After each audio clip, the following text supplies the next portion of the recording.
Shauku ya Donald Trump ni kumaliza vita kabisa kule nchini Irani, na Irani nayo imekuwa ikijibu mashambulizi. Tumemwona Donald Trump kupitia press conference akizungumza namna ambavyo shauku yake ni kumaliza vita muda wowote, na wamesema muda hautachelewa, vita hiyo itamalizika. This week it will be over. No, but soon. Days? I think soon. Okay, and with respect Very soon. Look, everything they have is gone, including their leadership.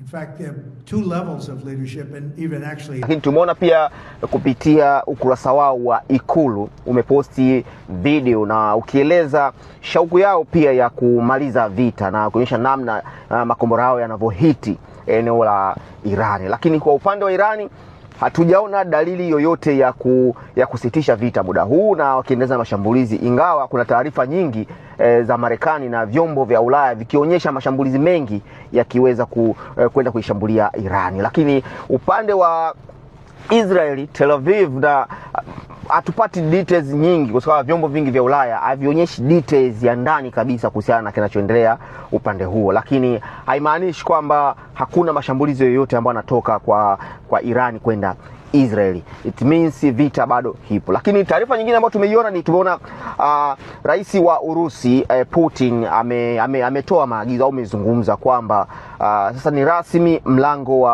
wa Hormuz ambao ulikuwa unapitisha mafuta mengi ama meli nyingi za mafuta katika kule Middle East, katika ule ukanda, meli nyingi za mafuta zilikuwa zinapita pale. Sasa ule mlango umefungwa rasmi, na Putin anasema yeye atauza mafuta kwa washirika wake. Tunajua vita hii pia inaelezwa kwamba ni moja kati ya ni vita ya kiuchumi. Tunajua sasa hivi mafuta ni deal sana duniani. Tunaona mataifa mengi yanategemea mafuta. China ilikuwa inachukua zaidi ya 20% na mataifa mengine tunajua kupitia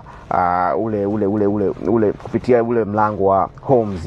Sasa hatua hii unaizungumziaje, kufungwa kwa ule mlango bahari wa Hormuz ambao mpaka sasa hivi madhara yake tumeshaanza kuyaona, kwa mujibu ambao mpaka sasa hivi madhara yake yameshaanza kuonekana kwa mujibu wa vyombo na taarifa mbalimbali. Tukiongea Ulaya ilieleza kwamba bei ya mafuta imezidi kupanda kwa zaidi ya 50%, lakini ukiangalia kama taifa kama Uingereza, akiba yake ya gesi asilia ikiwa imeisha kabisa, inaelekea chache. Lakini pia mataifa mengine yanaeleza.